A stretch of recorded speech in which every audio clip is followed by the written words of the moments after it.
Daily blessing Tamil மொழியில் கேட்கின்ற அனைவரையும் இறைவன் ஆசீர்வதிப்பாவராக. இன்றைய நாள் உங்களுக்கு நிறைய ஆசீர்வாதமும் ஐஸ்வர்யமும் உண்டாகட்டும். நீங்கள் ஜெபிக்கின்ற காரியத்தில் உங்களுக்கு அதிசயங்கள் அற்புதங்கள் உண்டாகட்டும். நான் உங்கள்கிட்ட ஒரு ஜெபத்தை பற்றி சொல்ல போகிறேன். அடுத்த வெள்ளிக்கிழமை முதல் நம்பிக்கையோட 9 வெள்ளிக்கிழமைகளில் தமிழ் மொழியில் நியோக ஜெபத்தில் நீங்கள் பங்கெடுக்க வேண்டும். அப்படியென்னால் உங்கள் மனதில் இருக்கும் நியோகம் கடவுள் நிறைவேற்றி தருவார். உங்கள் மனதில் இருக்கும் 3 நியோகங்கள் இந்த 9 வாரம் நீங்கள் கடவுள் கிட்ட கொடுத்தால் கடவுள் வசனத்தாலே உங்கள் நம்பிக்கை போல அது நடக்கும். இன்றைய வசனம் சங்கீர்த்தனம் 34 அதிகாரம் 7 வசனம்.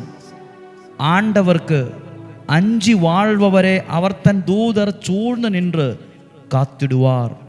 ஒரு முறை கூடி வசனம் தியானிப்போம். சங்கீர்த்தனம் 34 அதிகாரம் 7 வசனம்.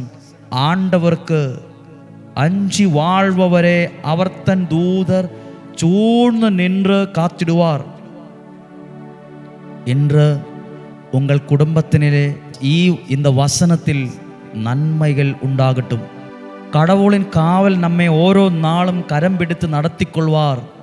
கடவுளின் காவல் நம்மை ஓரோ நாளும் கரம் பிடித்து நடத்தி கொள்வார்.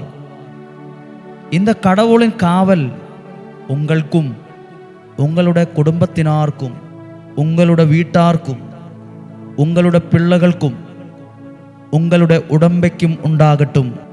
ஒரு தீமையில் சக்தியும் நம்மை தீண்டாத இருக்க இந்த வசனம் நமக்கு காவல். இன்று இந்த வசனம் கேட்டுக்கொண்டிருக்கிற எல்லாவரையுமே இந்த ஜெபத்தோடு நாம் சேர்த்து வைக்கிறேன். ஒரு தீமையோ காயங்களோ எதுவும் உங்களை தீண்டாது. இறைவன் உங்களை காத்துக்கொள்வோர். கடவுள் ஆசீர்வாதத்தாக நாம் இப்போ ஆயிருப்போம். நிறைய மக்களுக்கு தமிழ் மொழியில் வசனம் கேட்கும்போது நன்மைகளாயும் விடுதலாயிலும் சந்தோஷமாயும் உண்டாகிறது. நாம் ஜெபிப்போம். இன்று வசனம் கேட்டு எல்லாவர்க்காக நாம் ஜெபிக்கிறேன். உங்களுடைய நோய்கள் கடவுள் மாறட்டும். உங்களுடைய துக்கங்கள் வேதனைகள் எல்லாம் இறைவன் மாற்றுவார். உங்களுடைய குடும்பத்தில் சந்தோஷம் சமாதானம் நிறையும்.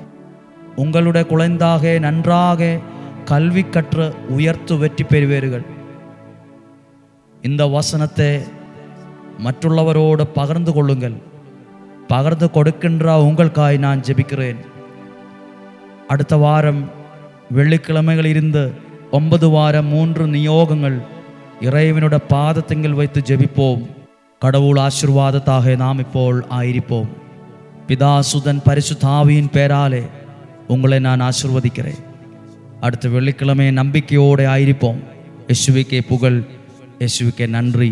மீண்டும் சந்திക്കുന്നவரே கடவுள் உங்களை காப்பார். ஆமேன்.